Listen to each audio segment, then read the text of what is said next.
You're not asking what this means because you're being dramatic.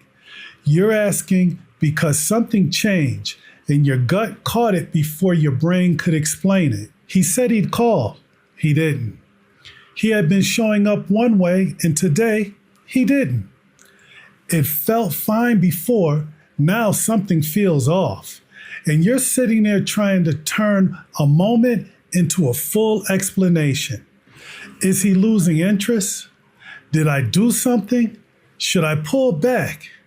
Am I about to get hurt again? Here's the problem. What does this mean?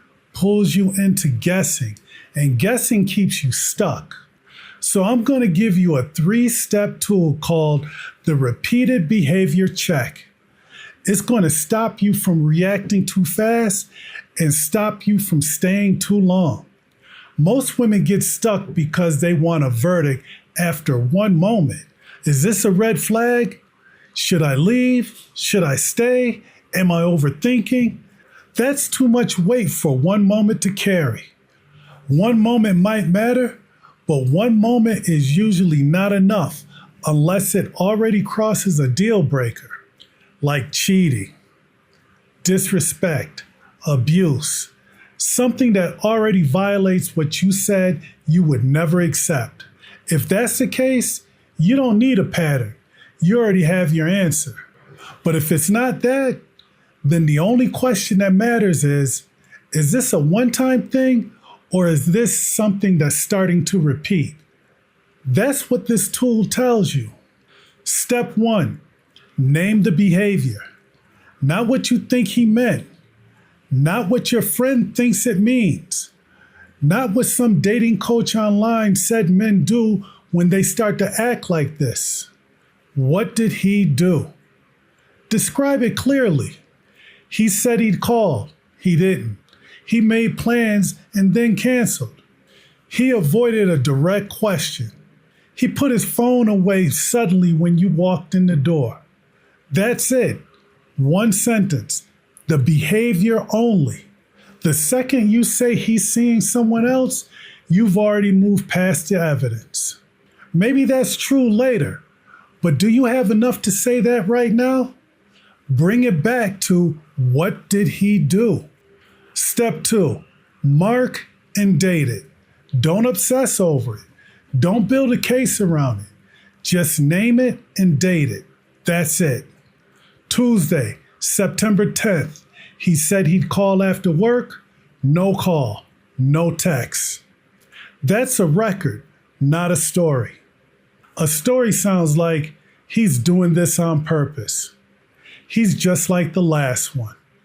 There's something going on. A record sounds like he said he'd call. He didn't. Mark the behavior, then watch what comes next. Step 3. If it repeats, you have a decision to make. This is where women lose the most time. Because when the same thing happens again and again, they treat it like it's a brand new moment. First time, he didn't call. Second time, he didn't call. Third time, he didn't call. And each time, you're back asking, what does this mean? It means it's repeating. And because you never marked it, you don't know for how long. And another thing, repeated behavior gives you information, not a guess, not assumptions, information. Once it repeats, the question is no longer, why is he doing this?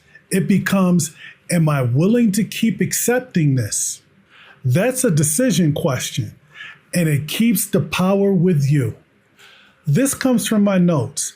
I changed the name and the detail to protect her privacy. I'll call her Shania. She'd been talking to someone who came on strong, texting every day, checking in, making her feel like he was paying her all his attention. Then one night, he said he'd call after work. She waited. Nothing. He texted the next morning like he didn't do anything wrong. Before, she would have spiraled immediately. Why didn't he call? Did I do something wrong? Should I act unbothered? Should I bring it up? Am I tripping?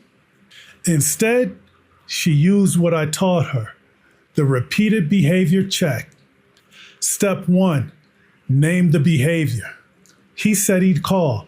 He didn't. Step 2, mark and date it. On blank date, he said he'd call. No call, no update. She didn't create a story. She didn't make a diagnosis.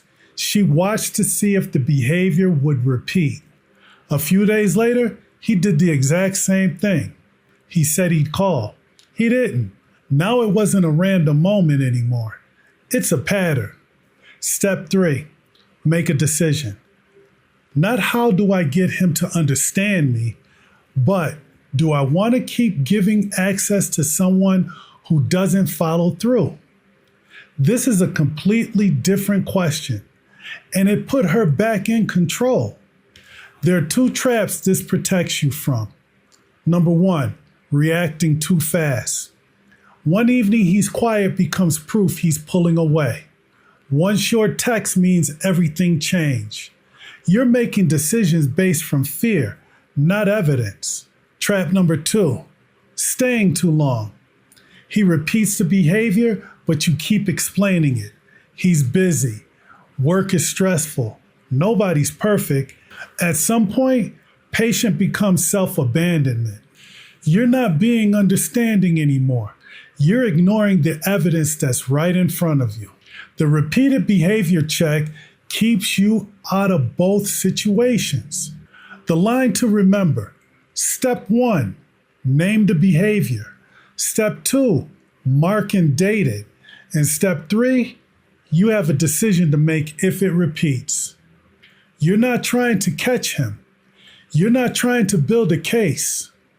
You're trying to see clearly.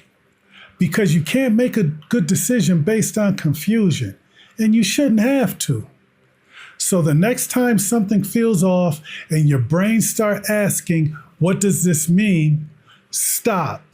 Name it, mark it, and if it repeats, decide.